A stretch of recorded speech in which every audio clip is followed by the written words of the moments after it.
नमस्कार, मैं आपका ज्योतिषी मोहन जी नक्षत्रवाणी चैनल से माँ तारा को प्रणाम करते हुए, अपने गुरु को प्रणाम करते हुए आप सबों का बहुत बहुत नमन। आज का विषय है कि क्या आपके घर का वास्तु दोष आपको बीमार कर रहा है, तो किस वास्तु दोष से क्या बीमारी आपको हो रही है, इस पे मैं चर्चा करूंगा।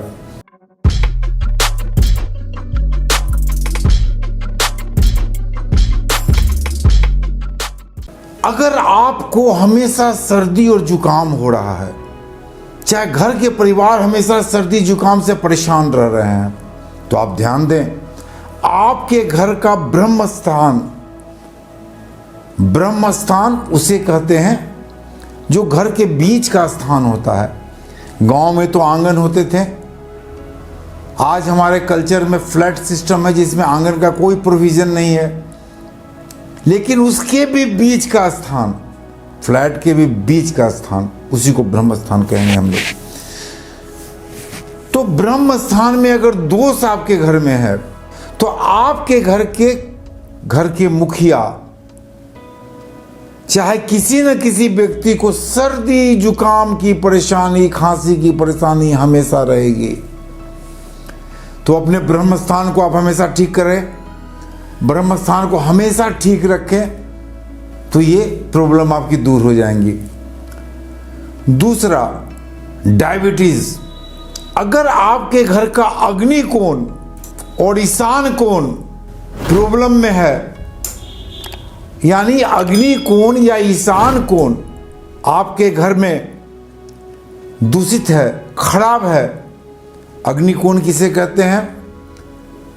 पूरब और दक्षिण के कोण को अग्निकोण कहते हैं, और पूरब और उत्तर के कोण को ईशान कोण कहते हैं। तो आपके घर के अगर अग्निकोण और ईशान कोण में परेशानी हो, यानी आपके घर में अग्निकोण ईशान कोण दूषित हो, तो आपको डायबिटीज का प्रॉब्लम हो सकता है।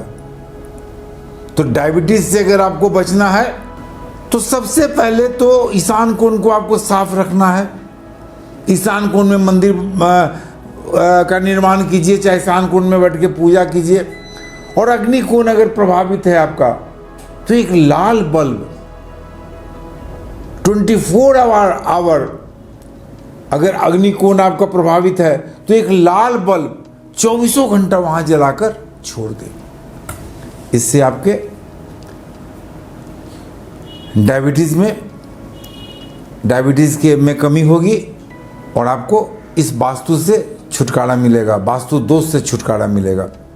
हाई ब्लड प्रेशर आजकल बड़ा ही कॉमन हो गया, हाई ब्लड प्रेशर। तो अगर आपके घर के वायव्य कोण, यानी कि उत्तर और पश्चिम का जो कोण है, उसे वायव्य कोण कहते हैं। तो उत्तर और पश्चिम के कोण अगर आपके खराब हैं, तो उसे ठीक करें। और दक्षिण का कोण अगर आपके घर में, जिसको नैऋत्य कोण भी कहते हैं, यानी नैऋत्य कोण में प्रॉब्लम्स है, तो आपको हमेशा हाई ब्लड प्रेशर रहेगा। तो उस कोण को ठीक करना जरूरी है। अब एक ऐसा वास्तु बताता हूं जो आपके आयु को कम करता है। अगर आप वैसे घर में आप रहते हैं जहां से रास्ता चारों तरफ बंद है, केवल एक ही रास्ता खुल रहा है जिधर से आप आ रहे हैं, और आपके आगे रास्ता नहीं है, आगे से रास्ते से आप आ रहे हैं, साइड में रास्ता नहीं है, यानी कि आपके घर के सामने से रास्ता होने के अलावा सारे रास्ते बंद हैं, और उस गली में आपका अंतिम मकान है, तो इस आयु पर असर डालता है। तो जब आयु पर असर डालेगा, तो आपको सबसे पहले, अगर आप अपने गली के अंतिम मकान में रहते हैं जहां से केवल एक ही रास्ता निकलता है, तो आपको सोचना पड़ेगा कि इसमें आपको क्या करना है। अगर ऐसी स्थिति आपके घर में बनती है, तो सबसे पहले आप अपने घर के ईशान कोण को सही कर लें, यानी कि पूरब और उत्तर के कोण को।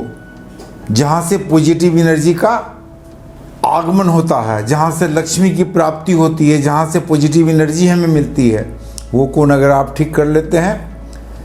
ब्रह्म स्थान का कोण जिसके कारण आपको सर्दी जुकाम होता है, वहाँ हमेशा साफ सुथरा रखें। आप तुलसी के वृक्ष लगावें, देखें कि ब्रह्म स्थान में कोई खरपतवार नहीं जमा हो, गंदगी नहीं फैला हो, तो आपको सर्दी जुकाम का प्रॉब्लम सॉल्व हो जाएगा। हमेशा ध्यान रखें कि ईशान कोण अगर आपका डिस्टर्ब है या कटा हुआ है, ईशान कोण पे आप गंदगी रख रहे हैं, ईशान कोण पे जाके आप अपने कपड़े मैले कपड़े रख रहे हैं, कपड़ा पसार रहे हैं, घर में आपका अगर कुत्ता वगैरह है और ईशान कोण पर वो मलमूत्र करता है, ईशान कोण पे आप गड्ढा बना के छोड़ देते हैं, ईशान कोण अगर में खरपतवार आपका जमा हो जाता है, और ईशान कोण पे आप अगर कोई छज्जा बनाकर उसमें भारी भारी सामान रखते हैं, तो ये बड़ा ही अशुभ संकेत है। अब बहुत बड़ा दोष है, ये वास्तु दोष है, और इसके कारण घर में हमेशा अशांति रहेगी, कभी आपके घर में शांति नहीं हो सकती है। तो कोशिश करें कि ईशान कोण को साफ रखें, सुथरा रखें। अगर ईशान कोण आपका कटा हुआ है और वायव्य कोण आपका ज़्यादा चौड़ा है, तब आप क्या करें? ये बड़ा ही अजूबा है कि ईशान कोण आपका कट गया। तो ईशान कोण अगर आपका कट गया तो सबसे पहले जो भी ईशान कोण है, जितना दूर कटा हुआ है, थोड़ा सा बढ़ के एक हरा बांस गाड़ दें, तथा ईशान कोण में वास्तु दोष यंत्र को स्थापित करें, पूर्ण अभिमंत्रित करके। तो ये प्रॉब्लम आपके सॉल्व हो जाएंगे। और ईशान कोण के ऊपर आप छज्जा बना के भारी भारी सामान रखे हुए हैं, उसको साफ सुथरा कीजिए। भारी सामान ईशान कोण से हटा दें। भारी सामान आपको रखना है नैऋत्य कोण में रखें, पश्चिम और साउथ, काफी बैलेंस हो जाएगा। अगर आपके घर में पूर्व दिशा का दक्षिण कोण या अग्नि कोण पश्चिम दिशा के कोण से ऊंचा है, यानी कि वायव्य कोण से अग्नि कोण ऊंचा है, ध्यान रखें। अगर आपके घर में अग्नि कोण ऊंचा है और वायव्य कोण थोड़ा नीचा है, तो वंश वृद्धि में हमेशा रुकावट आएगा, वंश वृद्धि में रुकावट आएगा और आप काफ़ी परेशानी में पड़ जाएंगे। तो बैलेंस कर लें, मिट्टी उट्टी भरवा के समतल करके दोनों कोण को नपवाएं और बैलेंस कर लें। अग्नि कोण का ऊंचा होना कहीं से उचित नहीं है। अगर आपके पास कोई उपाय नहीं है कि अग्नि कोण को हम थोड़ा सा नीचे करें और पश्चिम कोण को थोड़ा सा हम ऊपर करें, तो एक गोपाल यंत्र आता है। आप ईशान कोण में एक गोपाल यंत्र स्थापित कर दें तो आपकी ये प्रॉब्लम सॉल्व हो सकती है।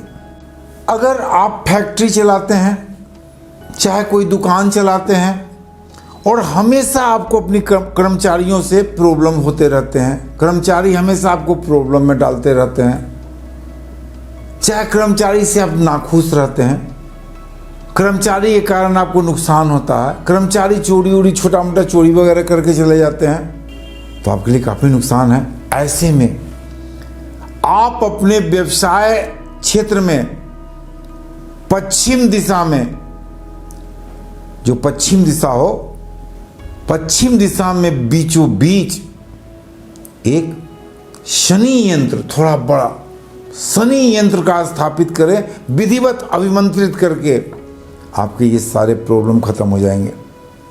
अगर आपको लगता है कि आपके घर में कोई टोना करता है, कोई टोटका करता है, तो हमेशा याद रखें कि अपने ब्रह्म स्थान पर तुलसी जी की स्थापना करें, तुलसी के पौधे को लगावें और अपने गेट के लेफ्ट साइड में एक आक का पौधा लगा दें। इससे भी आपके घर का बहुत सारा टोना टोटका वास्तु दोष दूर हो जाएगा। अगर ब्रह्म स्थान में आप तुलसी के पौधे लगा देते हैं और प्रतिदिन शाम को और सुबह में घी का दीपक जलाते हैं तो यकीन जानिए घर के सारे वास्तु दोष तो खत्म ही होंगे। इसके अलावा कोई भी बुरी आत्मा होगी, कोई भी टोना टोटका कर रहा होगा तो ऑटोमेटिक ही खत्म हो जाएगा।